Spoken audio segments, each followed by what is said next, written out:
Can you hear it?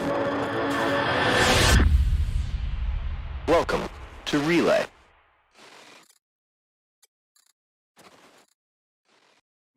To the relay station.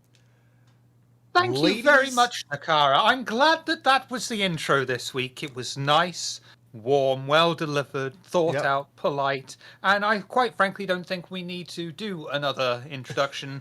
That will suffice. Let us move on to show and tell. And now, David. No, I'm good. I'm not doing... I wrote an intro today, and now I'm not doing it. No, I'm not going to say anything else for the rest of the show until you do your intro. So. I'm not saying anything else until we move on with the show. So, all right, sure, it's all you, so, man. Go for it. My favourite kind of oatmeal. Let me tell you, actually, fun story about oatmeal, or porridge, as it is also sometimes referred to. My stepfather has Scottish roots, and it has become something of a joke in the British Isles that Scots are somewhat tight-fisted, and therefore will eat porridge made from water with salt a little bit for flavour. My stepdad actually does. Fun story about oatmeal. My son wakes up every morning. He doesn't cry. He's 2 years old. He doesn't cry in bed. He sings the ABCs to himself in bed until you open the door. And the second you open the door, he sits up. He says, "I awake oatmeal." Because the only thing he will eat every single morning of every single day is oatmeal. He doesn't want anything else. Ever. Oatmeal. He loves oatmeal. Is he secretly a horse? Thing is, it's great because oatmeal might be one of the easiest possible meals to make. It's extremely easy, yeah. Very healthy, absolutely. too. Yeah, no, it's like, we win. Oh, you mean you want me to pour some boiling water into a bowl of oats and you eat it? Okay, I'll do that. You don't even give him milk. Yeah, there's Oh my some God, milk. Of course there's some milk in it. And a little bit of salt for flavour, but only 2 granules. No salt. I put in some honey for flavor. That's all. Oh, you're really pushing a boat out there. Yeah, I'm not Scottish, clearly. He does now sing the entire alphabet fast cart. He just started. Why is it honey but not maple syrup? I do both. You slut. Well, like I'll alternate. Oh, he's giving him some variety. Yeah. There you go. We actually buy from Costco these giant boxes of like the Quaker instant oatmeals, and there are 3 flavors. There's maple brown sugar, there's apple cinnamon, and then there's regular. Now, he loves the maple brown sugar, eats a ton of it. He loves the apple cinnamon, eats a ton of it. But nobody likes just plain oatmeal. Even the Scots have to add a little bit of salt, apparently. So to that, we add some honey for honey oatmeal. Fair enough. Excellent. I like it. Oscar, what do you have for breakfast? I like my amazing breakfast is black coffee and a smoke. You know, breakfast of champion. All right. So, what? Oh, man. I don't even know what to talk about, really, this week in Star Citizen. Allow me. Ladies and gentlemen, boys and girls, children from all sizes and colours of the world, it's time for a grand fest of snow to be seen, even though there's not a flake on your tree. What the fuck does that word say? Sakiti Afanga is here for 12 days of laughter and joy with the friends that we've made, so light up your lamps till the fuel is consumed and think of the Banu with gifts, light and food. I made that up on the spot, all my own work. Fuck off, Shiver. Fuck right off.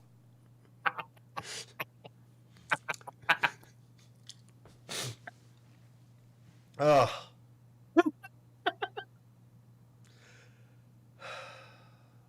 Sometimes I wonder, was this all a blunder? When sugar steals my thunder, the show's going under. And then you feel like you might chunder. Fastcart, you're absolutely right. We have known each other for way too damn long now. Hey, Dominus. How's it going? All right. Niskavian, you missed an intro. Eric, you are not heard. Your mic is dead.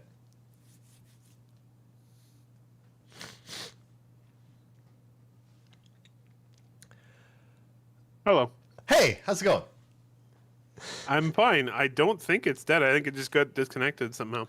That's But- weird. That's happened a couple times now. I want to quickly thank you guys and anyone who joined us to watch, because a couple days ago, Thursday, we did a almost 4-hour stream of the Game Awards, and It's fun. It was really fun. So thank you both for being part of that, and for everyone for watching. Yeah, it was good. If anybody didn't see it, you can find it on our YouTube channel. You can. Niskavian, I'm glad you like my art installation. It's beautiful. I like it.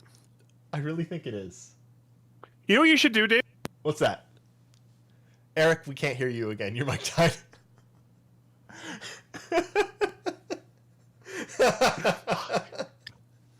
Yes, we can get you a balloon.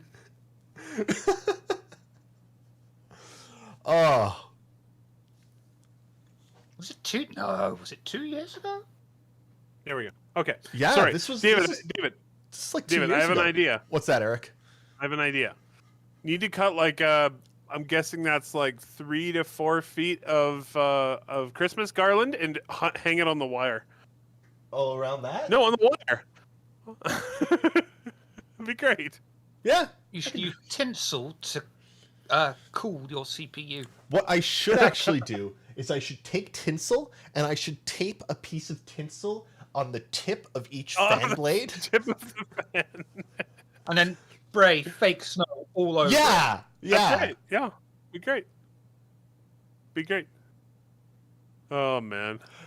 That can't be You know 2 what I years really old want? though, because you have a 3080 in there. I do have a 3080. It was like a year and a half. I don't know. I would actually really like to make a miniature village and incorporate a PC into the miniature village. There's been some fantastic PC builds out there, like one made out of Lego. Yeah. I'm quite a fan of sleeper builds. Sleeper builds? I don't know why. Yeah, just get like this really shitty old compact Asian case, and then put the best equipment in there. I don't know why that appeals to me. It just Leave does. the floppy drive in too. You really Yes. confuse people. That's great. Did you get the 3080 right when the 3000 series came out? I got it within a couple months, yeah. Okay, so it's about 14 months old then. Yeah. Yeah. Yeah. It was September 17th, 2020 when they were released. Okay. Yeah. I don't remember exactly when I got it, but it didn't take too long, so. All right. Let's Random update on Star Citizen. Random I update? want to talk about. Okay. Random update, just total random thing that popped into my head. Do it. FC poked me about a issue with the crowdfunding sheet, so I fixed that, and I also updated the crowdfunding sheet to be to carry through to the end of 2022. So it's probably not 100% there, but it's very close to being done. So we won't have any gaps, which is nice. Good. I know that a lot of people still go and visit that sheet every day. In fact, right now, because in Google you can see who's looking at it, there's half a dozen people looking at it right now. Nice. So, here's a question. Yeah. For you two and for everyone in chat. This was Star Citizen's best year. Yep. 80 million plus. Mm-hmm. 80 million. Do you think next year's going to beat it? Yeah. Yes, I do. It depends. think it depends. I haven't seen any particular reason to think that their momentum is calming down. They have the new office opening next year. They're adding a whole bunch of new employees. They'll probably have squadron progress next year of some kind. I don't know. I just engine don't. tech coming should make. Oh, and you PU. also, yeah, we should have something like Vulkan and probably server meshing at some point next year. So Pyro. Possibly Pyro. A second system will Honestly, just. it wouldn't shock me overly much, given seeing what we've seen this year and last year, if next year is 100 million. If everything goes relatively to plan. Pretty much what everyone in chat is saying is what I agree with. If they're going to get server meshing, and if there's going to be another system, but also if there's some more stuff, Yeah. more mechanics, rather than just more of what we have now, but in 2 systems. And I think they did a pretty good job of that this year. I am finally excited to actually play the game. Yeah, it's come a long way. 315 is a good patch. Yep, 315 is real good. It's another stepping stone, isn't it? This year they got the game to a point where, if you are so inclined, you can log in, hopefully not have too much trouble, and have a bit of fun. Next year, hopefully they'll add it so that bit will stay, but they'll also be like, I know I don't fancy bounty hunting or breaking out of prison or breaking into prison, but I fancy doing some salvaging or something. Yep. Just random pick out of thin air. Get those game loops going. Yep. No, and For sure. LSP, I completely understand not yet being quite there on the excitement level, because it's only just hit me with 3.15 that it's like. Well, and everybody gets there at a different point in time anyway. So, yeah. It's all about what people want to do and whether that's working the way they want it to. Like for me, I actually had a lot of fun a bunch of patches ago when mining started working, because the Prospector was a lot of fun for, it was a good time. It was the first really solid game loop. So you reached your peak excitement with drilling. Yes. That's fair. For me, I think it was the new inventory system, like the new. Yeah. That to me was like, oh look, it's finally a game. I love it. It's great. We don't have too much to talk about this week from a show and tell point of view, but let's go over to show and tell. Woo. Gravlev. Naum. No, it's Vroom. Vroom. No. I know. It's blue and gold. What?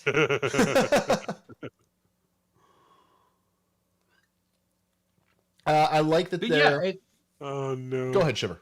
It's something that they needed to do because you want something that's as unique as an anti-grav, a lev, whatever you want to call it, kind of vehicle. It needs very specialized mechanics, and before it was a little bit fucky. It's the best way to sum it up. Right there, yeah. If you've got something like, you want it to act a certain way. Like they did demonstrate, it's probably coming up later, where they just jump off this cliff. You don't expect the vehicle you're on to just go smashing onto the floor. You would expect very much like a Back to the Future thing, where it just levitates off above, and you're like, haha, yeah. And I'm hoping you're going to be able to do some really fancy stuff on there once you get a bit more used to it, stuff that you just cannot do on other vehicles whatsoever. But it also needs to be balanced out, because if you've just got someone that's kiting you in this doodah and your tonk is just going nuts trying to track it, that's not going to be much fun, because that's a stalemate, a forced stalemate, because there's no way in hell the Nox is going to be able to take out a tonk. But if the tonk is just kiting you, there's no fun for you just tracking him. So there needs to be something there to counter it as well. Yep. I mean, I think this is a good first step. Like, get it feeling good and working properly, and then worry about balance later. You know? I hope they make it like, I know they were talking about making it so that you don't hit the environment as often. I'm hoping that they don't get rid of that entirely. I feel like they were actually showing at one point that you can vary the height that you're gravleving at, and I really hope what they do is the higher you are, the slower you go, but the less like there's no chance of you hitting something. But if you want to risk it and go faster, you go lower and lower and lower. But as you That'd get be cool. to the bottom, you're going super fast, but there is a larger chance of you clipping one of those rocks. And like, that rock was too big. yeah, like it would add Turn me some. into a fine powder. I think that would add the sort of like risk reward situation, which if you're high up enough that you have no risk, maybe that tonk can hit you. But if you're low enough, Yeah, that you're you also much easier shot. If you're low enough that you can speed around it, you might screw up, and you might not because you might be really good. But yeah, Adding in the element of danger will also add to the excitement of riding on one of these things. yeah, Oh yeah, for sure. Yeah. and it would add to the excitement, like that sort of, again, risk reward would make races in these really fun, right? Like there was a perfect video game that came out on the Nintendo 64 that perfectly encapsulates everything that Gravlev should be. It's called Star Wars Episode 1 Pod Racer. That's what Gravlev needs to feel like. Have you guys never played Star Wars Episode 1 Pod I never had Racer? an N64. Oh I was God. on either an Amiga or a PC by then. Yeah, I never had an N64 either. I've heard I mean, Pod it's Racer's on, good, but I've it's never on played it. PC. On Steam, it's like a couple bucks. Yeah, okay. I'm not going back and playing that game. I think. Is There it? are 7 triangles. Star Wars Episode 1 Racer, it is $11.50. And it okay, was definitely great. not. It was great. It goes on sale for like $3. I own it. Yeah, that's When's the last time you played it? that's a good question. Let me check. Never played. Episode 1 Racer. I don't even know how to find out, to be honest. Oh my god. Yeah, there's between 3 and 7 triangles depending on the scene. Minimum requirements: 0.5 megabyte of RAM. Exactly. Look, I didn't say it was a new game. I said it was a great game, okay? We're I not understand. It's like slagging it when off you- just because it's an old game. No. It's like when you go back and you watch videos of GoldenEye, which was like an amazing game at the time, and you go and look and you're like, holy shit, that looks awful. Yeah. Yep. Yeah, so I'm Good glad times. they're dealing with Gravlev. That's going to be fun. Yeah, it's really. I think it's really going to help take off. Yeah. I think so too. They've I don't have I don't have a response to that one, but it was good. You're just going to let it hang. Down. Yeah. Okay. Um What a downer you are. yes. Jump Town. So, do we think that the town should be able to jump? I thought it was because Van Halen played that. Oh, Huh? well, that makes sense. So, they talked a bit about Jump Point, or Jump Town, this episode, and sort of how it's changed and how it's going to work in 3.16. Huh? So Yep. it sort of sounds like the event will happen regardless.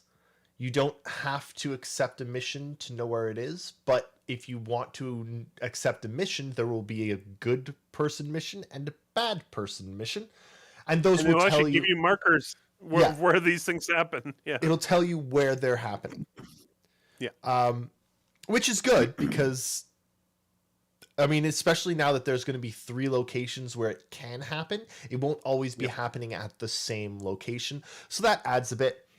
Yep. I don't think I'm going to participate in Jumptown Why not? because I don't want to die and lose any of my shit. Oh, I thought it'd be a perfect opportunity for you to take out your Ares for a spin. I mean, maybe, but I'm also really bad, and someone in an Aurora would probably just destroy me. I don't think an Aurora can destroy an Ares even on its best day. I will say I was playing a bunch last week, maybe, I don't remember when, and I had a mission that there were some claim jumpers, and I had to find their automated turrets and destroy their automated turrets and remove the claim so that the people who owned the asteroids could mine it. And I showed up in my Ion and started destroying these turrets, and I destroyed 8 of 9 of them, and then there was no 9th. It didn't exist, so I couldn't complete the mission, which was slightly annoying.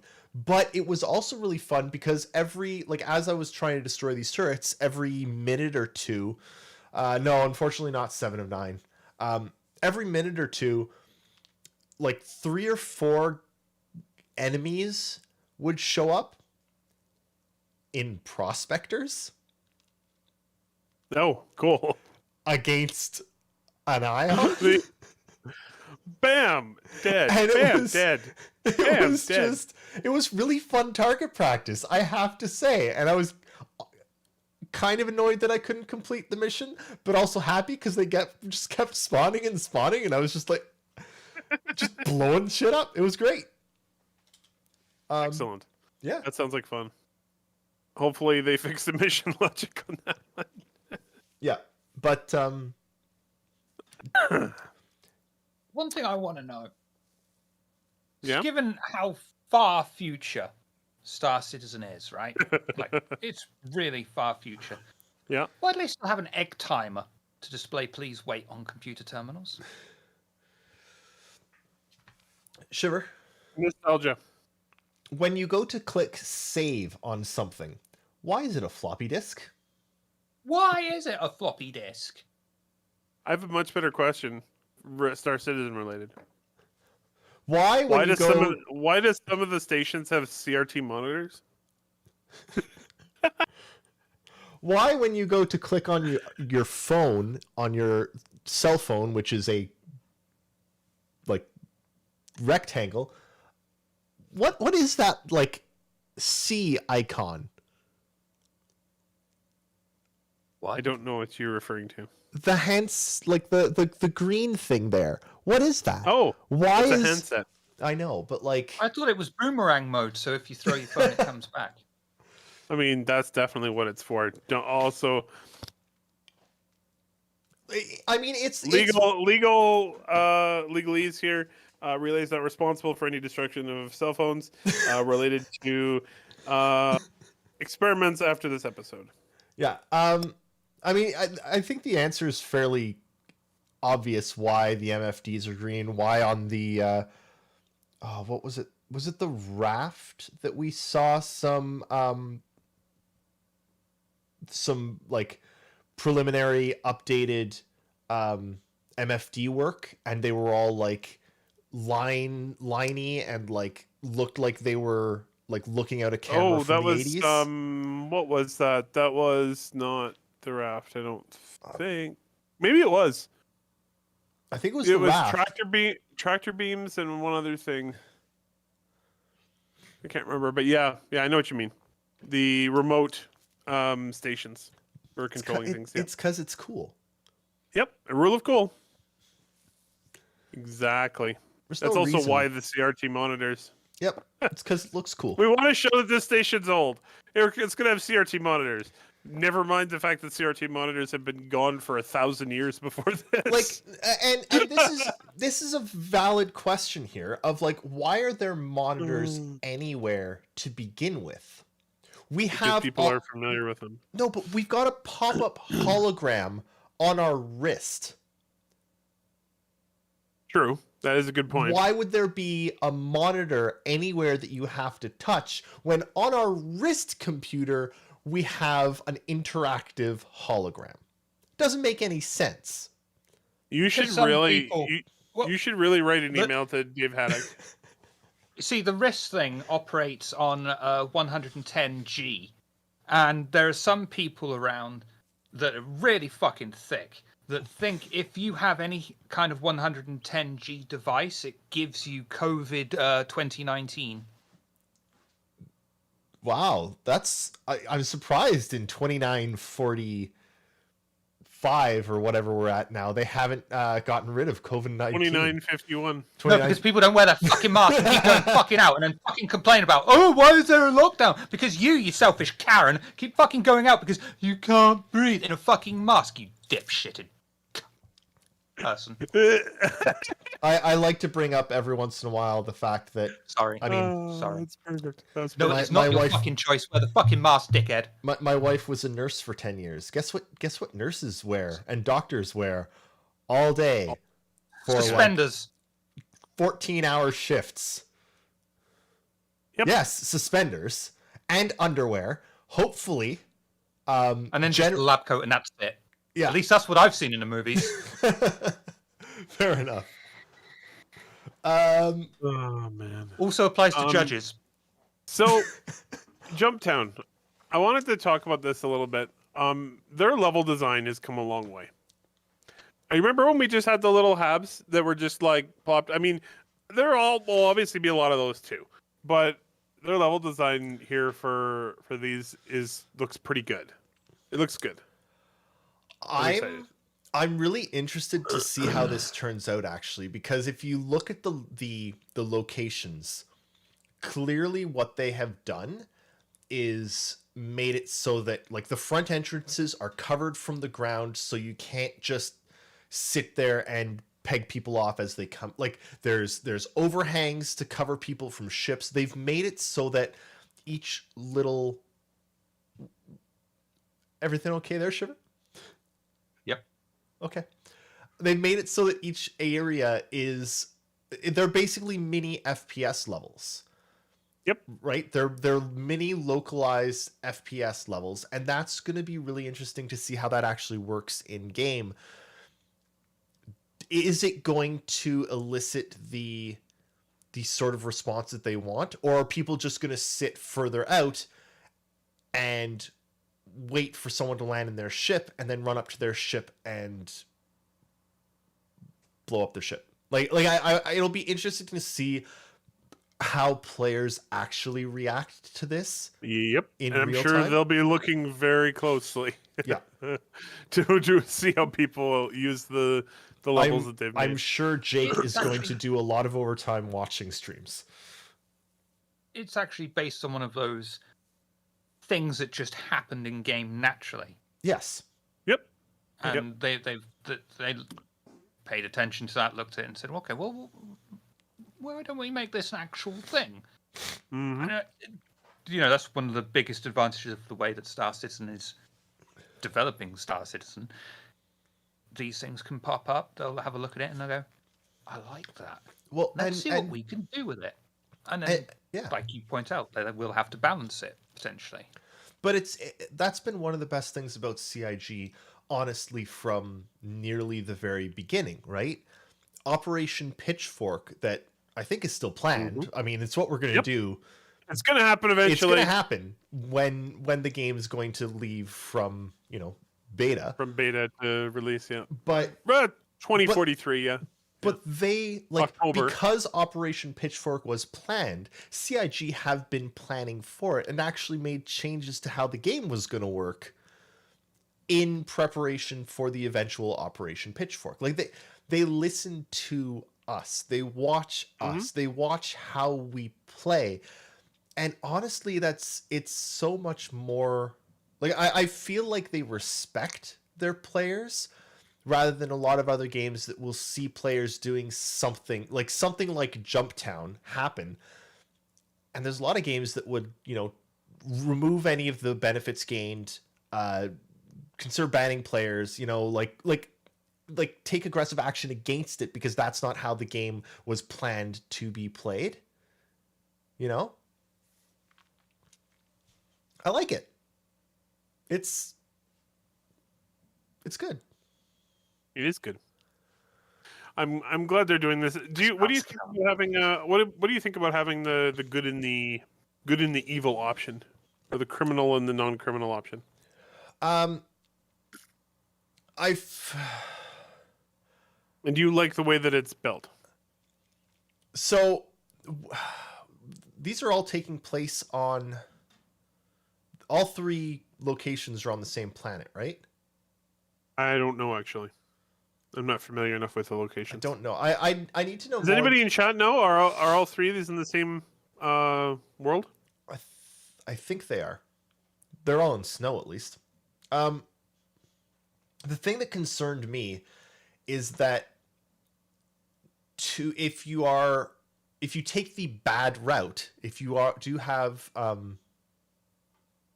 crime stat, you have to go to Grimhex to sell the stuff. Mm-hmm. And yep. I'm concerned, I'm wondering if that's going to create another place for conflict at Grimhex. Oh yeah. Right? Like, people might not even have the conflict. I think that might be by design. Grimhex is supposed to be a super sketchy place where you can get jumped at any moment. It's going to be interesting to see how that works out. The thing I'm wondering is that going to move the lawlessness and the combat away from Jumptown itself and to Grimhex, or is it still going to happen at both, or only one? I'm interested to see what happens. I do like. It could create some really interesting emergent gameplay. Yeah,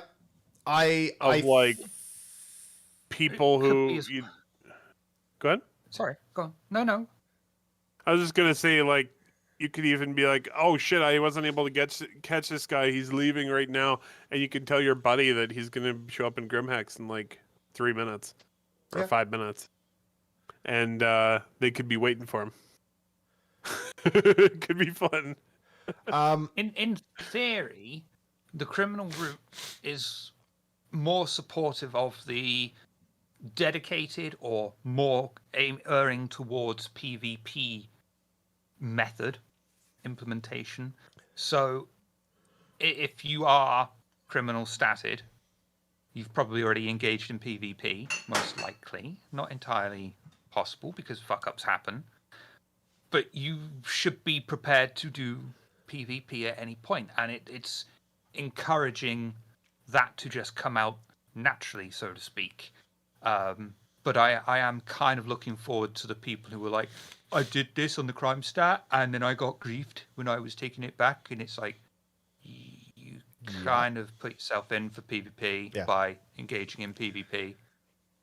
It's going to be interesting to see how consequences how it rolls out. But Eric, to your initial question, I am glad that they have missions, because otherwise it's going to be really hard to figure out which one of these locations it's at and when, and how to get there. Yeah. I want to quickly talk about LSP and Fastcart in chat. You're both sort of saying that the technology to implement Operation Pitchfork is a decade away. I have to disagree with that. I know it's not here yet, but I mean, it's not a decade away. Know. DIG don't know. No, but I wouldn't say that we're not going to get Operation Pitchfork in time. CIG want... Okay, I wasn't sure, FC. Sorry. The thing is, it's not there yet, but CIG want people to be able to have Pitchfork. They want people to be able to engage in large-scale clan battles. It's going to happen. We still need a better clan system. Wasn't that supposed to happen at one point? It's still coming, but I think they basically, until it's actually possible to really have an organization in the game with all of your like folks and Yeah. actually in the game, they just sort of backburnered it until, because they would have, that's like the orgs 2.0 or whatever, but Yeah. they would have had to do orgs 3.0 and an orgs 4.0 by the time they actually got around to the right situation in the game. So I think they just backburnered it for a while. I think they want to see how server meshing is going to affect things, if they can have, what they can push it to its limits once they've got a lot of that tech in, and see how many players can be supported in one system. And then they've also got to try and figure out, let's say if you've got Test Squadron who have got countless members. Let's go with a nice round number of 100, just picking a number out of an air. What if the limit in a system is 100? And they want to have this battle with another large organization that could also number 100. How are they going to do that? And then they've got to figure out that is something. If they split it. Yeah, that is a lot of questions. That is a future video. That's a future video that I'm really excited to get from them. Because I actually fully expect at some point they're going to be like, "Hey, here's the situation. We finally got the technology down, and here is what it will look like. This is what will happen." I really want to hop in here because I know they didn't quite go that far when they gave us all that design information on server meshing and the where they hope to be in the future. But that information that they gave us, right? That their basic hope is they think they'll be able to get to essentially 4 or 5 servers for the whole world. Shards. Not I know. servers. Yeah, shards for the whole world. That is those shards are probably each have 1,000 servers running yes, them. but everyone in those shards would be if they can do that, the North America shard would in theory be able to have giant org battles of 1,000 people, right? And maybe unless it destroys their system and they can't allow that to happen. We have to see, right? We have to see a bunch, but the fact that CIG put that information out and put that even as a goal mark, when CIG have been extremely cagey in the past 4 years about server meshing goals, yeah, for sure. But about goals for anything, they have been extremely cagey for the past 3 or 4 years about giving us an idea of where they're headed until they know exactly where they're headed, because they don't want people to make assumptions. They don't want the golf swing thing to happen, right? The fact that they gave us this information means, to me at least, that they are very confident that they can do it. Something could still happen. Yeah. Could still happen. But it means that the stuff that they've got done so far has shown them promise. Make sure that you listen to the wording that they used, which was, "We hope to do this. We have these goals. None of it is promised. They're going to do their best. They're starting off with lots of shards, and they're going to work their way down from there." There's a big difference between having the mathematical equation on paper and then implementing it into the servers and seeing what actually happens. And they also said that they're going to be trying to find ways, and Harrison Jones had a good point there, but they're going to try and find ways of in the game, in lore, that seems correct and doesn't seem fake, to encourage people to not all go to the same system at the same time, because it will break things. Which they've got a heck of a challenge there, because with the information we've been given, communities tend to love doing that. Yeah, with the way that we've been given the information about shards now, let's say you've got a particular system and there's 5 different shards. You need to get to shard. Let's say you need to get to shard 2 because that's where your fight is, but it's full. So you get put on shard 3, and you just turn up and you're like, yeah, I don't know if that's how it's going to work. So that's the big question. Exactly. Yeah, I don't think they know how exactly it's going to work yet. I mean, Harrison Jones. there's a couple of different ways they can do it with like other games that have used instances, where if you're in a clan or you've got a friend, it will try and shove you into that instance when you change the instance. But if the instance is just full, it's just full. So Now, I don't know if I should. Okay, I don't think this is a major spoiler. In The Expanse, the way that they handle jump travel, it's kind of cool. Just Harrison Jones just reminded me of this, and I think it's an interesting thought.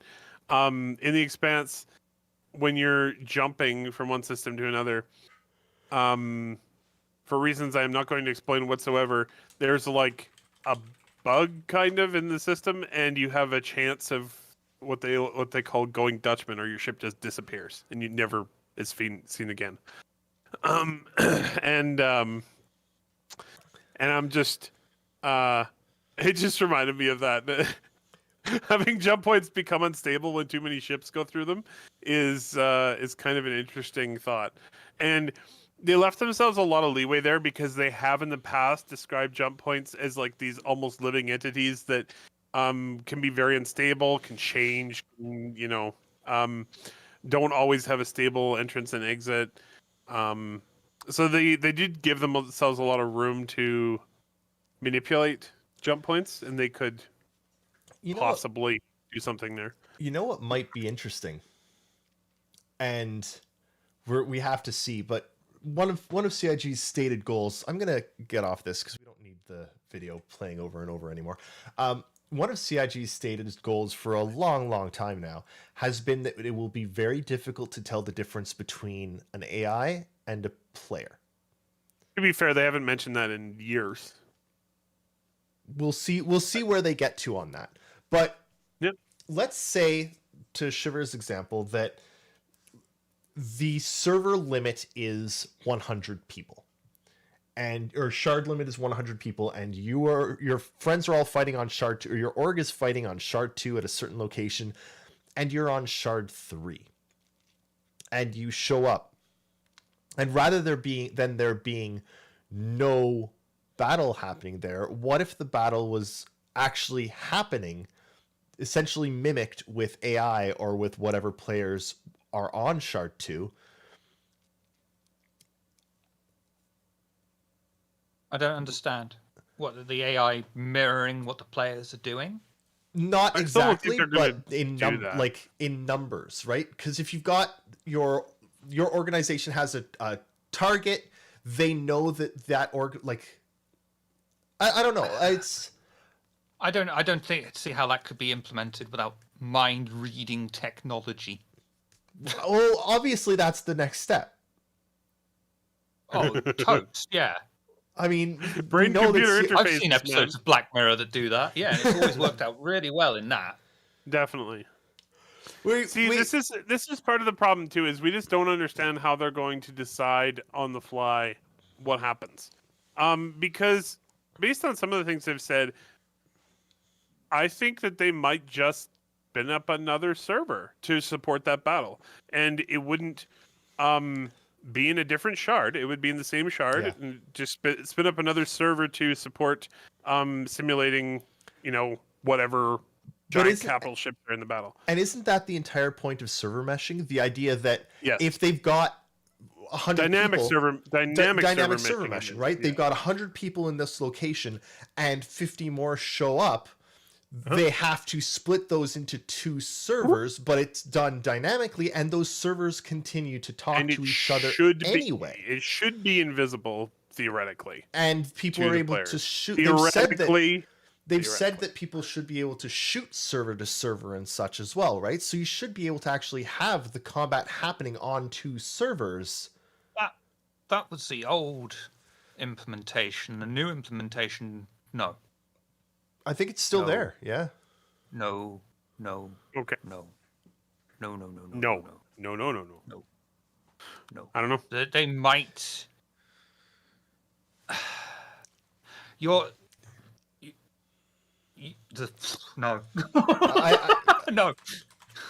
No. That was what they were intending, really, in the early days of dynamic server meshing. But with the way that they're talking about it now, with shards, no, because What do you mean the by no, though? shards- Can you explain more about what you're saying it is doing now? It's one. I'm completely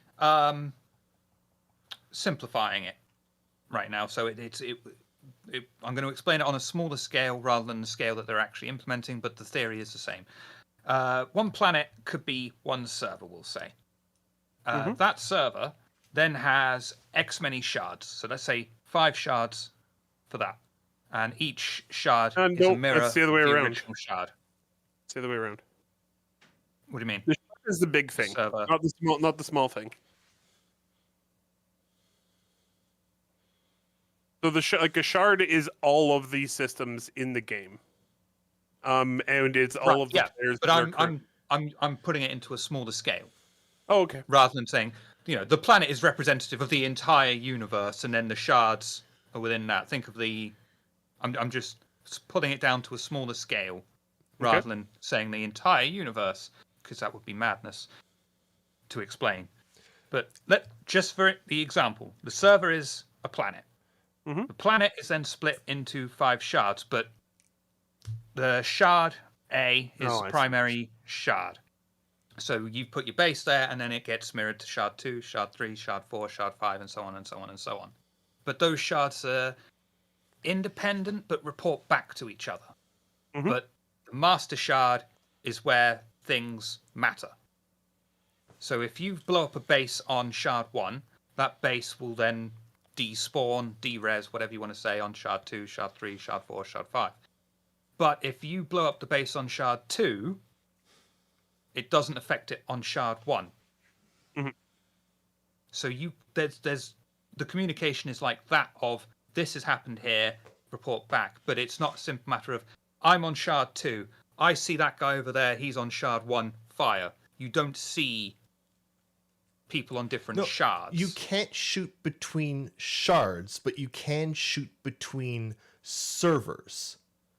The thing that they're if you're in the same shard, yes. But that's what we're talking That's what we're talking about. They want what they want to do. You've got to be server but X, hang on. shard 1.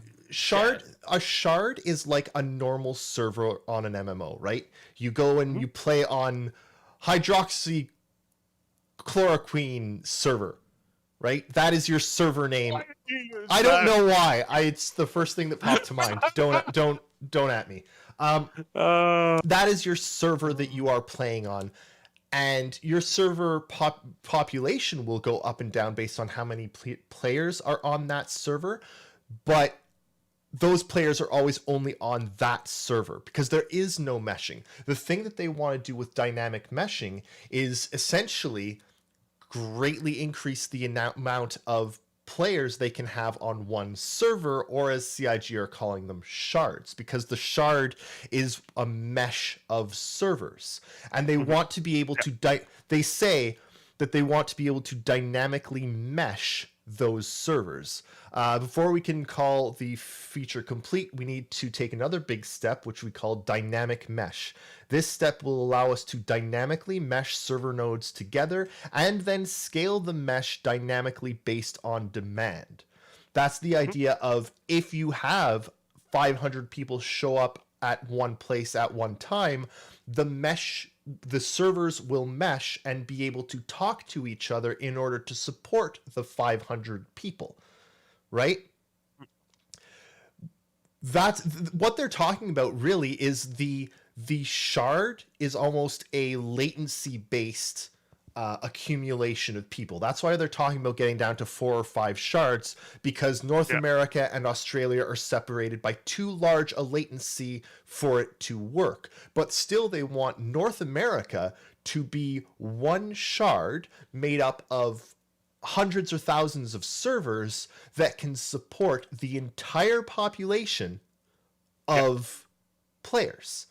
And they would be able to shoot between server nodes, not between shards, Which is gonna be really fun to try and But- make work. by but the way. between servers. This is insane, Right. and it's all nuts. But yes, Buckington. The big question is, is whether reducing the area a single server is in charge of. Yes, that does equate to allow higher players per shard And as Noskavian points per out, server.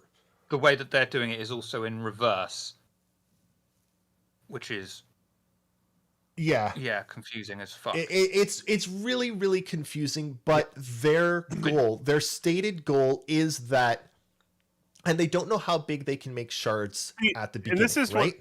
this is one thing that they're talking about. Every time someone asks them a question about, can you see, 1,000 players on the screen? They were not talking about server limitations at all. No. They're like, yeah, okay, it'll work just fine, except your computer will burn up, and we don't want to be responsible for all the fire bills, What happened? But as Harrison they're Jones talking does about it what being- happens if dynamic meshing doesn't become a thing. Then they It have acts to like a completely normal MMO. Yeah, basically. Then it's a normal MMO. There are, and you've there are got way more shards, and you just have like normal servers, like normal MMOs, and you go and join your server, and yeah. that's it. With regular instancing and so on. Yeah, and each exactly. planet is a server, and it- However, based on what they're saying, it doesn't sound like they're going to fail to make dynamic server meshing happen. They've been working on it for like 5 or 6 years now. I think it will happen. It just might not be right away. They're starting with static server meshing, and then they'll move up from there. They also do have a lot of, like, you can do a lot with static too. If you're like, oh well, dynamic isn't working, we'll just split every system up into 100 servers or whatever. It would still hold a lot of players. yeah. It just wouldn't work as well for them financially because they would have to rent way more servers than a dynamic system. Yeah. So, yeah. We hope that has completely cleared up absolutely everything.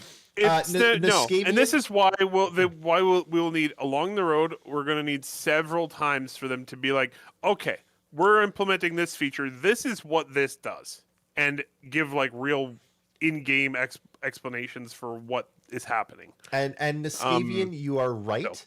If they can get dynamic server meshing the way that they are hoping to do it, they will come to a point where you can overtax machines by having too many ships in an area, because your machine just can't. If you have, 1,000 Idrises all within viewer range, Melt your you're view gonna card. melt. But but to be clear, like, Star Citizen already has a lot of I don't- benefit. It's not the Idrises that's going to melt your PC. It's the player entities that are going to melt your PC. But Yeah. the player entities are called, right? Like, you can't see the player entities. It depends. It depends. It does. But regardless, their concern, every time they answered that question, their concern was not whether the server can handle it. Yeah. It was whether people's individual machines can handle that many draw calls. Yeah. And they said, Vulkan will really help. So, it's The other- and rewriting their entire renderer probably other things- didn't hurt either.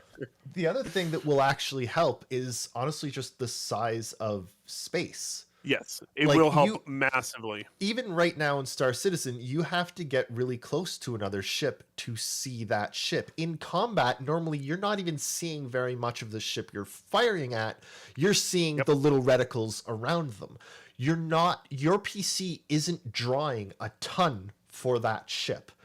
Will it have to draw a lot more when you've got a lot more people? Yes, but there's still limits to how, like, they do have a benefit just by the fact that space is really big and they don't have to. And they draw made everything. space really big. Yes. Like, there were old space sim games where space really wasn't very big and it might still be a problem. In Star Citizen, their universe is gigantic. And, yeah, you can shove. If they eventually build out to 100 systems, you can shove 5 million players in there, and you would occasionally see people. Space You is know, really like big. It's the second largest concept in our universe. I don't know. Space is that really was an big. interesting. That was an interesting adaptation of that song. Thank you. So yeah, we're excited for all things Star Citizen coming up. Luminalia is on right now. Should we talk about that? I want to say that was one of the better discussions we've had in a while. That was really good. Thank you both. Yeah, And yeah, thank for you sure. everyone in chat for asking the questions and letting us rant. Also, Next week- kind of love that the economy is not shard based. It goes up above the shards. It's global. Yeah. So yeah, I love that. Yeah. Next week, we're going to talk about how in an MMO, it is perfectly acceptable if you want to see how far you can go solo or with just a small group of friends. I would love to talk about that actually, because that matters to me a lot. Cass and I had been playing some New World. I was really, really liking it. It has huge problems, but the basic gameplay of it is really fun, and also you don't have to pay monthly fees, and I really, really like not paying monthly fees. Yep. That's my biggest turnoff for an MMO. But it has this thing that I hate. There are dungeons. You can do dungeons, but two things. One, the dungeons require you to like craft a specific key to even do them, which is annoying as shit. And two, the dungeons cannot be attempted by less than 3 people. So for Cass and I to even enter a dungeon, we have to have at least one more person, and I think that is bullshit. They literally will not Agreed. allow us to do the content in the game because Strong agree. that's horse shit in my personal opinion. I'm Niskavian. I really, really think that Star Citizen won't have that problem because they have talked a lot about how you will be able to rent or to hire NPCs. Yeah. NPCs. That's huge. It's huge. It fills in the like. What if you're like, I really do need. I have my 3 friends here, but we're missing an extra gunner seat, Yep. and we really need that to complete this mission. And if you can just hire an NPC and it takes 3 minutes and off you go, like Yep. that'd be huge. Yeah. It's Can't wait. so important. Back in the early days of STO, like literally the first month of it, burned through all the content that was there, just me and my one friend. Burned all the way through it because there wasn't much there at all at the start. And Yeah. all that was left were raids. And it was like, oh, really need 3 people to do this. And we stormed our way through it until it got to this one point where it's like, no, you actually need a third person just to hit this console at the same time as the other 2. Oh my And it's god. like, we have fought all the way to this Yep. to be gatekeeped by a shitty mechanic of Yep. you just need 3 people to open the door. And that was fucking annoying because we were doing really well, getting through it, using tactics, and then nope, you're going to be stopped by shit. That's bad It's- game design. It's what we've talked about. We actually talked about it earlier today. It's that there are so many games that have designed their game to be played the way they want you to play it, and they will literally physically stop you from playing it any other way if you're not playing That's it why- exactly how they want. That's why I like sandboxes. Yeah. Don't build me like very precise things in the world. Build me systems. Systems-based gameplay, please. Yep. And that's, I think, what we're gonna get. Yeah. Fast cart. Plus, then it's fun because you surprise the hell out of the developers with what you end up doing with their game. Yeah. Fast cart asks, did everyone get their free sweater for today's free Luminalia gift? I I'm did. working on it. I got my sweater. I I'm did. I'm interested to see what was redacted from Disco Lando Yes. today. Apparently, talking about it's a something new Gravlev that thing. yeah, something that has Gravlev. So I'm not sure what it is, but maybe it's a Gravlev sweater. Look, Hoverboard. I'm going to talk about that actually right now because I've been playing quite a bit of Halo Infinite. It's a very good game that's also very flawed. It is just completely illogical in a lot of how it's set up. It's just ridiculous. There's no humans, but you keep finding humans, but they don't matter and they don't say anything, and then you take a operating base and now there's humans all over the place, and it's like, where did you come from? I thought we were all dead. Anyway, it's dumb. The story's not very good. The gameplay is fantastic, and one of the best things that they did that makes it so much fun to play is they give you a grappling hook. Yep. And you use that grappling hook throughout the entire game, and you look at a place and you go boom, and the grappling hook goes out, and then you go flying after it, and you can climb things, and I frequently use it to get around in battles, like I'm being I just shot want at. to say, this is the man who did not enjoy any other Arkham games apart from the first one. Yeah. Like grapple to a tree and like swing around a rock and shoot them. Star Citizen needs something like this. I don't know if it's going to be a grappling hook or like a jetpack, but honestly, Star Citizen. They did say you can use the tractor beam kind of in that way too. But it's too slow. Thank you, Harrison Jones. Yeah, fair enough. It needs speed, and I actually think that a you very Gravlev much. sweater, something like a jetpack that acts like a Gravlev, Sorry, that's what set me off on this. amazing. But that would Amazing. actually be Amazing. great. It would actually be be amazing. fantastic. I would love that. Niskavian, I also 100% agree with you. The multiplayer would be much better if the grapple hook was just everywhere. Yep. Mm-hmm. Yeah. Yes, yes. Oh man. All right. So, has anyone checked out Luminalia in the game yet? I haven't been able to. I kind of was out all day. I have not had time. There's apparently gifty things you can go and find in game and deliver them. Ooh, I like gifty things. Gift boxes.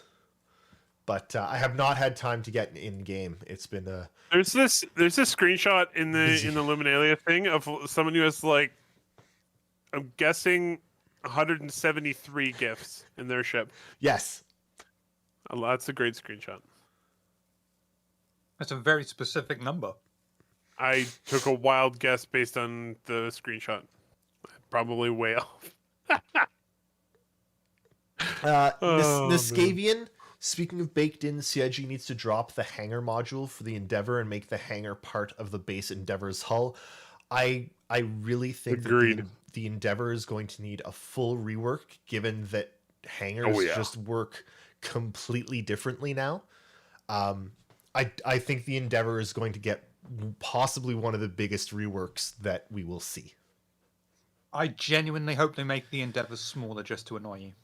If they make it That would be smaller but better, hilarious. I don't care. I don't care about its size, man. It's how you No one use said it that anything about being matters. better. I just said smaller. Lucas Lightbane, they said that Gravlev bikes now have fall protection for when they take a big jump. Yep. Seems to me that they could make that work for the EVA suits for ejection. Possibly, Agreed. think they need something like that. They need like Really EVA stupid right now that if you eject an atmosphere, you still die. Yeah. Because smack into the ground. EVA suits having even just a small like jetpack functionality to them of like would be great. It would honestly, most suits having it. I think it would make it a lot more fun to traverse the game. I would prefer the Acme implementation where you just get this very small umbrella.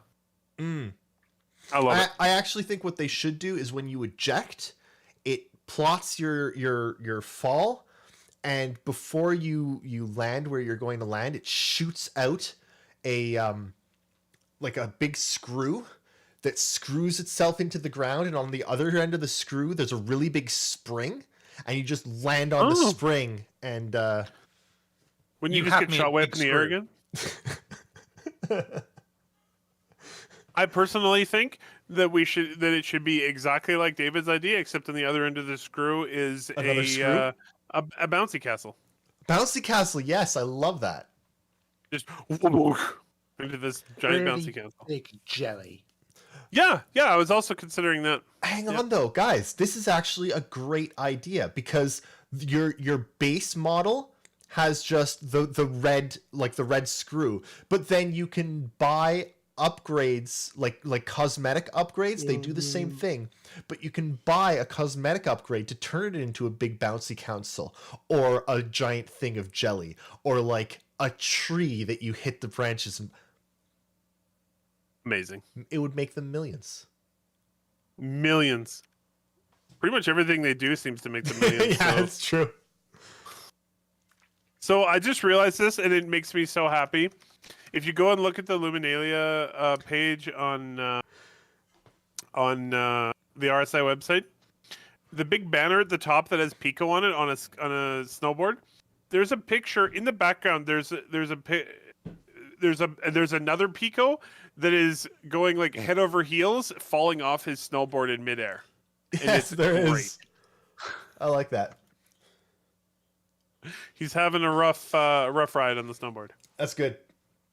I mean, but if Pico has snowboards, I think the players should have snowboards too. It's only fair. I'm not going to disagree. I think I think more ways to traverse a game is always better. Oh yeah, and you creativity with traversal is always fun. and thinking about it, I mean, Nice. again, I think a jetpack or something, even for like short bursts of like jump and you can fly for a little bit, would help Star Citizen a lot. Because I'm thinking about situations where like you go to land your ship in the middle of nowhere, and you screw up your landing and you land upside down, and you can get out, but your ship's dead, and you're like, well, now what? You have to call someone. There's no way to run anywhere for safety or anything. Like, I don't know. There just needs to be more traversal options. For any ship it's somewhat likely that you could flip it upside down and then you couldn't flip it back over again. They really need to include a jack. There should be an item in the game. It's just basically a big jack, and you take it outside and you set it up. You jack it up so you can flip your ship over again. I can absolutely imagine like air jets into grapple hook. And we know that it works because the tractor beam can already sort of do that. I think it would be so good in Star Citizen, and I really hope that some dev looked at Halo and was like, yeah, we can do that. Why don't we do that? I can pickle that. Oh man. Traversal. But think about, like, it would also be really fun in space as well if you had like a giant jetpack or a giant grapple hook of like grapple from like debris to debris. Debris to debris? Well, in space you've got jetpacks. But what if you had strong Or EVA suits? EVA suit has like thrusters. Zoom. What if we had bigger thrusters? We call them ships.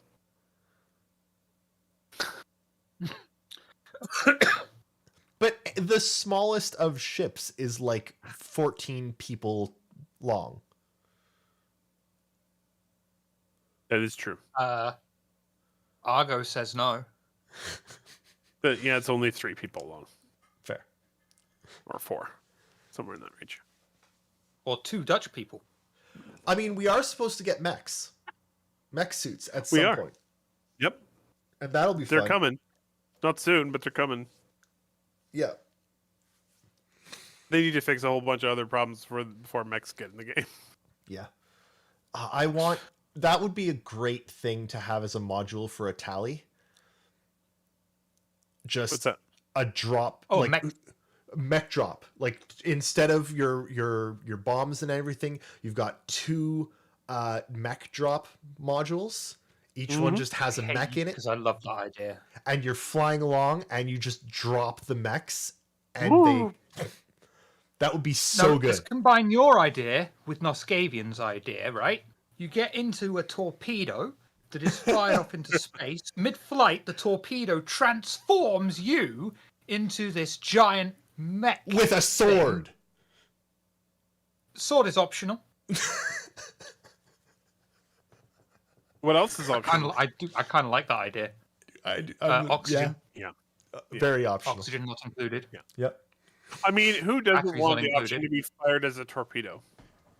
Who doesn't want to be dropped from a tally and land on another ship and like start shooting that ship? The only except I have one thing: you have to always superhero land every time. Yeah, there's no other way to land.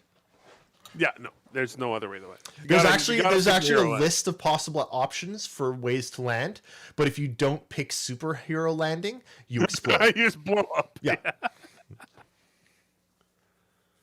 Amazing. LSP. So here's my question. Hang on. LSP. How old is your daughter, Oh, and man. what is she forcing you to watch? Wow. Way to fucking dox someone.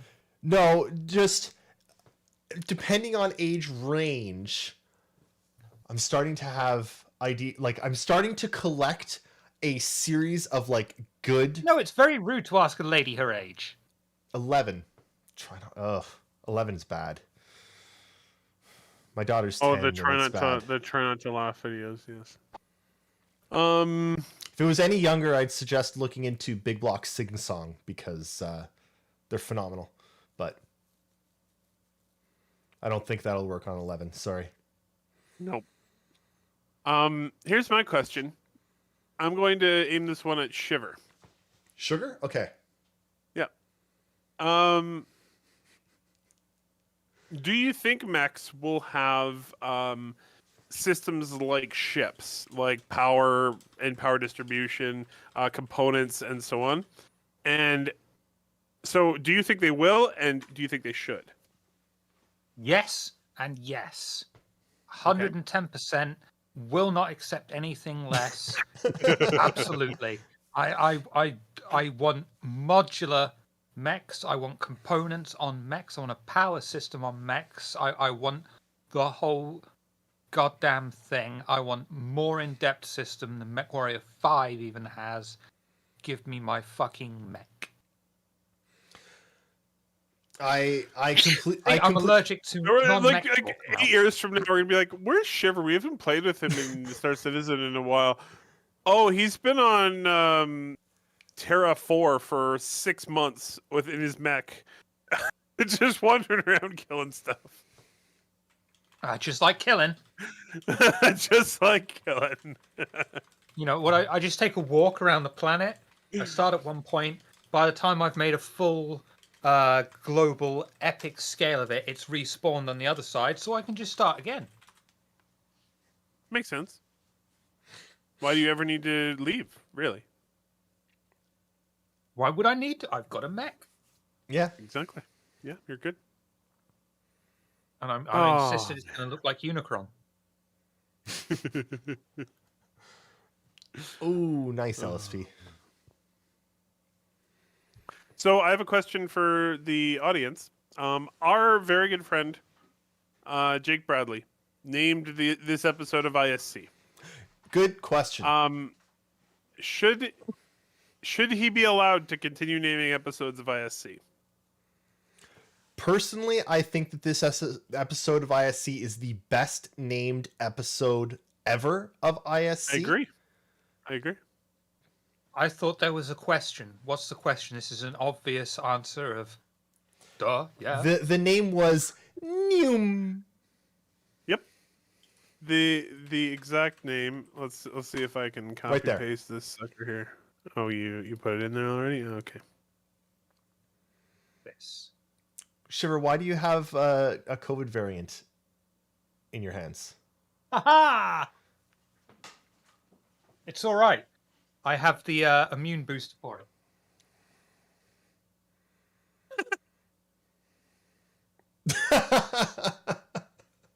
Amazing, amazing.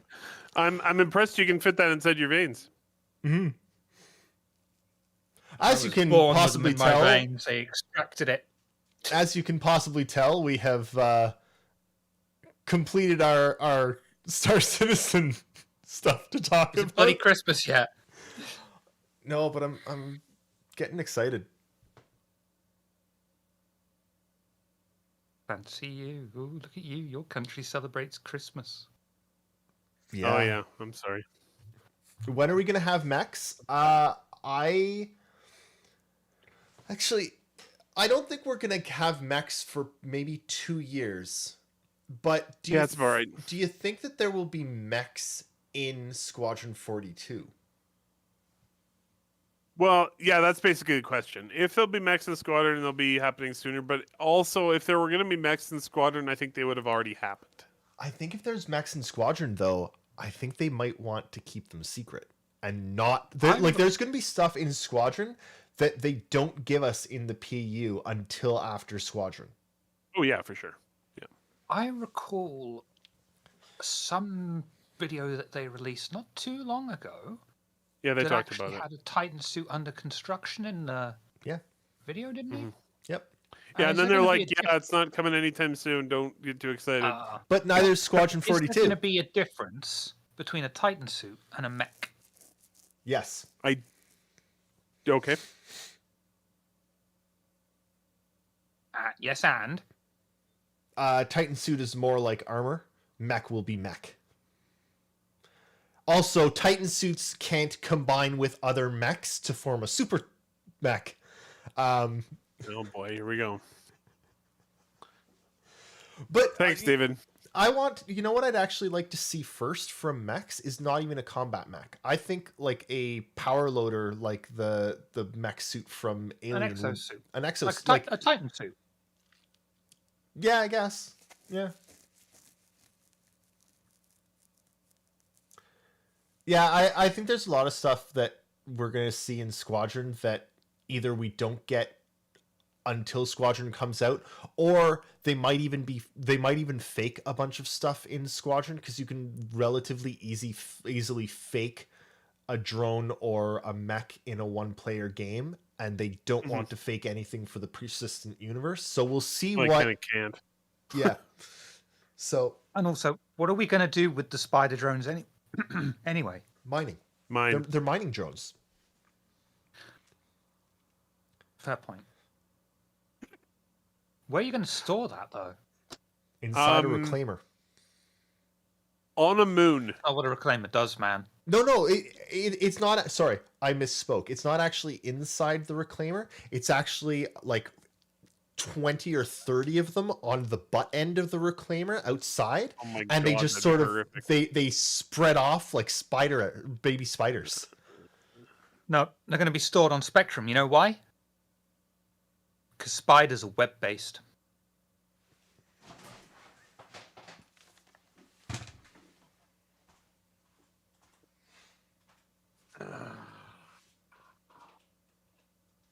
I was really proud of that. Don't care. Still proud. Um, Do you get it, Eric? Web-based. Because they're spiders. And spiders can you- weave webs. Can It's you explain funny it now to me because I more? explained it. I don't think I'm quite getting it yet. Ah, Oh man. Oh. Is he coming back, you think? who cares? Can't appreciate Fastcard it. It's asks, fun. how much will the Titan suit cost in USD and AUEC, and how much would you pay for a Titan suit? How much will they cost in USD and AUEC? USD probably like entry level ship level, so like $50 to $75, I'm guessing. AUEC. What would that? A couple 100,000 Hello, AUEC. YT1. Guessing. How much would I pay? Well, I know Shiver would pay anything. So, I mean... Don't say that out loud. They might hear. Hey, David came back. Welcome back, David.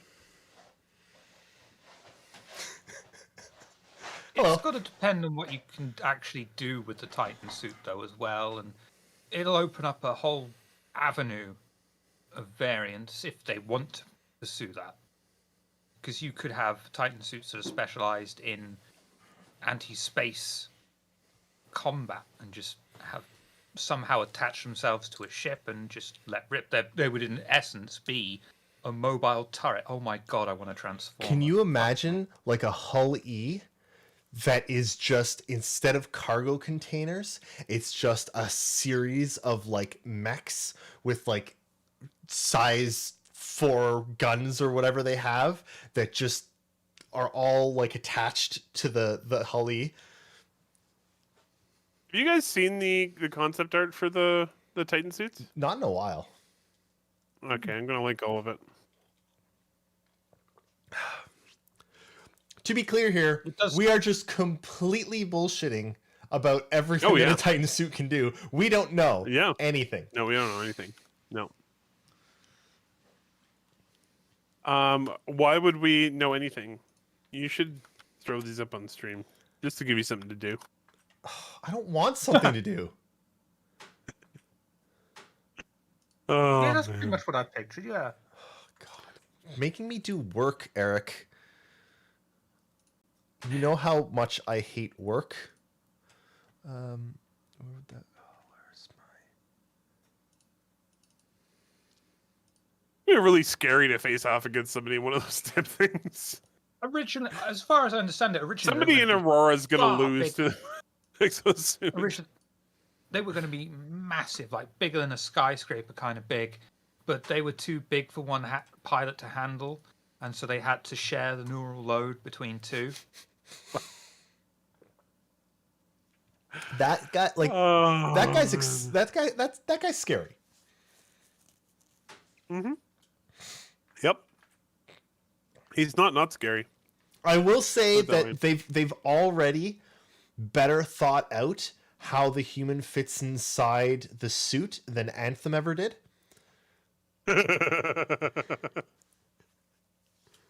Yeah, fair enough. Oh, I love these suits.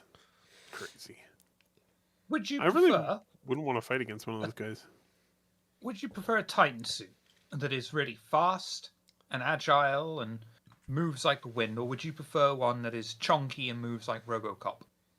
Donkey. Bear in mind, there is a wrong answer here. ¿Por qué no los dos? Bless you. Why not both? Because chunky. No, but I want to hear the gears work. There's something that's innately powerful about something that slow moves, whirs, and makes thump noises when it walks. You could totally make. I'm a ballerina. You could totally make a version that is more slimmed down and is really fast. That's how they did it in the Expanse. I think there should be variation. An agile one would actually make a lot of sense. It would be more based on like search and rescue than on combat. But having an agile one that can maneuver quickly in a dangerous situation, that'd be handy. It'd be cool. I don't know if they would do it, but it would be cool. Yeah. You're back to the jetpack idea, aren't you? Yeah. Why not? Yeah. Actually, Lucas, you're right. Like a racing variant. A racing variant of them would actually be really cool. That'd be amazing. I like the idea of a cargo one who's just got these loads of bags. And a top hat. May I carry your bags? It's just mechanized cargo trousers. Yeah. Oh, close combat ones with flamethrowers and knives. I love it. That'd be very visceral. Hire this person, please, CIG. But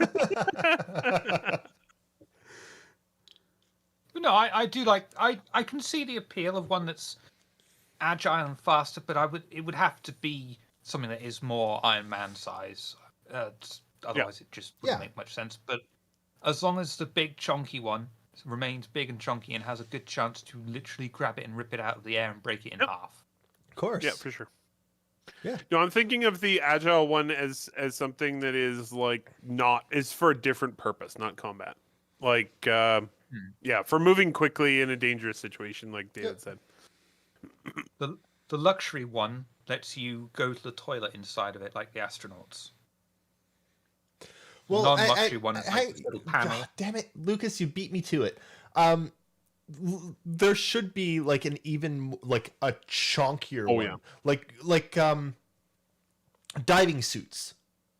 Remember those giant bell diving suits that you can barely move in? Those for like really one that's attached with an umbilical worlds. cord to the main ship, but it only has enough power for like 3 minutes. Perfect. Yeah. I love it. Why not? Amazing. I love our theory crafting. It's great. This is fun. Oh man. Why not? Because that's going to lead to very awkward situations in the hospital later. That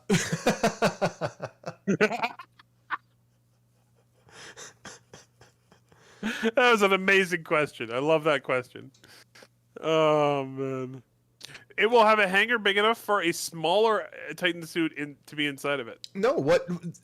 It's a funny question, but it has a genuine answer. Of the exploration Titan suit should actually have a hangar or a series of hangars big enough for a couple small drones that would be released to go and do more exploration. I love it. It's just all the way down. So we have our exploration. Okay, hold on. We got the Endeavor, which has has a ship on the front that detaches and goes down.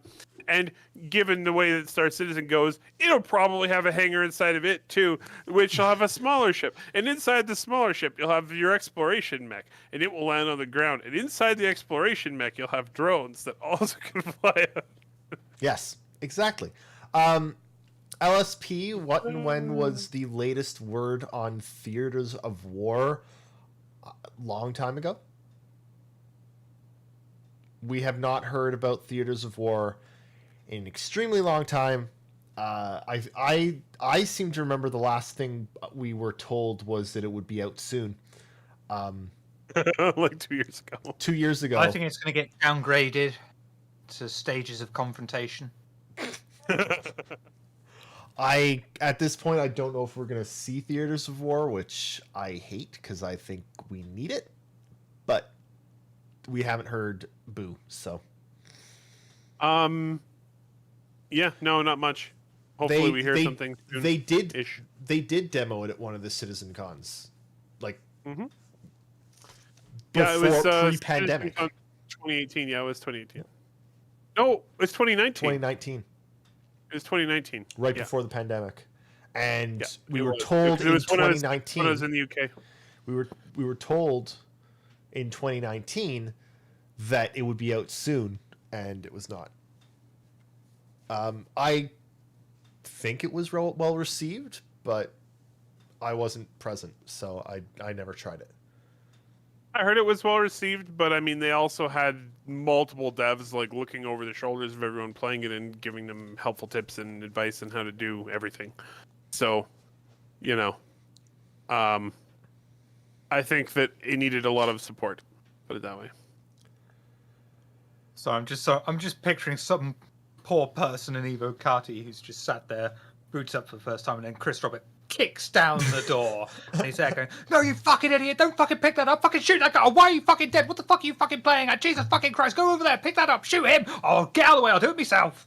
It could be that it suffered from like the stuff that Persistent Universe suffers from, of bad connection means bad things, and server latencies is bad, and it's a lot more noticeable in a like Battlefield style combat game than it is in the persistent universe. So it might just not work right now. This is bullshit. Yeah, I mean, I agree with you, LSP. Halo Infinite is really good, but its multiplayer is not Battlefield like. And with Battlefield 2042 being absolute shite, if CIG were going to release Theaters of War, it would be a great time to do it, but I don't think they're going to. Yeah. We would have heard more about it recently if they were planning on it. Oh, shit. Anyway, I think it's time for Shiver to discuss with us what his plans are for the upcoming week.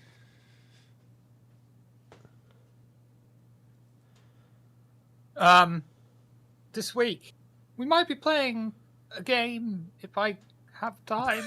It's another one of those weeks. Awesome. A lot of stuff to write. But gaming-wise, over on twitch.tv/Table of Horrors, we will be playing on... Let me double-check your primitive Western dates. Thursday, 16th, London by Gaslight, V5 VTM Victorian Age game. Day after, we have a special, special, Oxford by Night V5 Modern Day game of Vampire the Masquerade.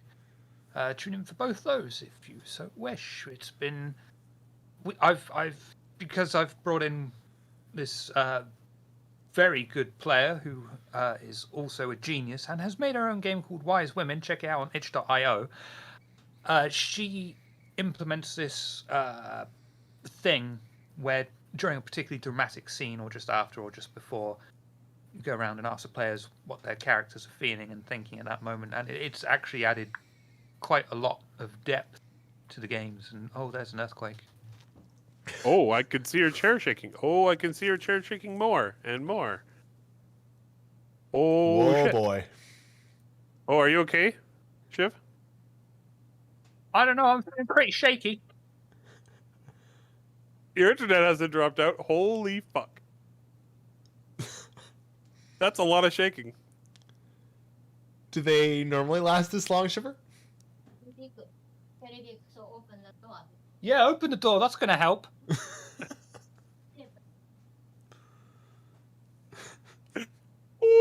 Hey. Japan likes to move a lot. It's You okay there? restless. Where was I?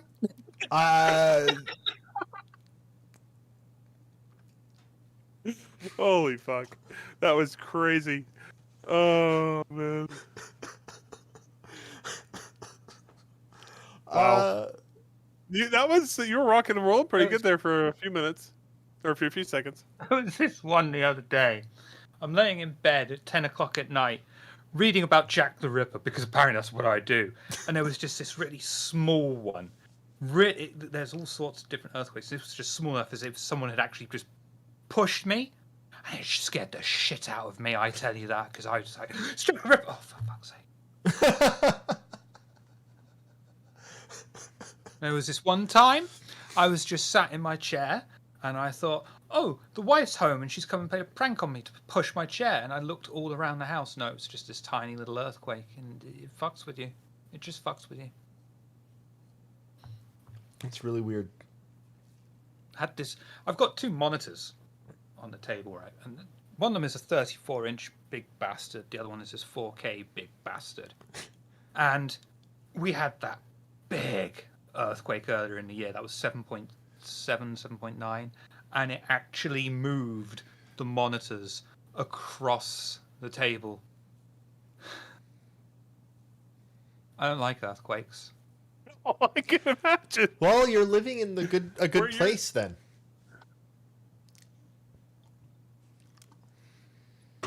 Well, yeah. Go watch Shiver on Table of Horrors. Go watch Shiver on Table of Horrors because you might see more earthquakes, I guess. Has happened. Yeah. And come back and join us for more of whatever this is next week. I think I don't know if there will be There'll probably be an Inside Star Citizen next week. Probably. And if there is, we will do this show. Yep. As soon as they're taking break for Christmas, so are we. Yep. So, yeah. And keep an eye on Discord and Twitter for if we're going to do a games show this week. Unclear. I'm still recovering from our 4-hour stream on Thursday. It was fun, though. It was great. It was great. But I'm still recovering. I finished the Mongol campaign for Age of Empires. Nice. I've been playing nothing but Halo Infinite. Awesome. All right. Well, Genghis Khan, Nakara Khan.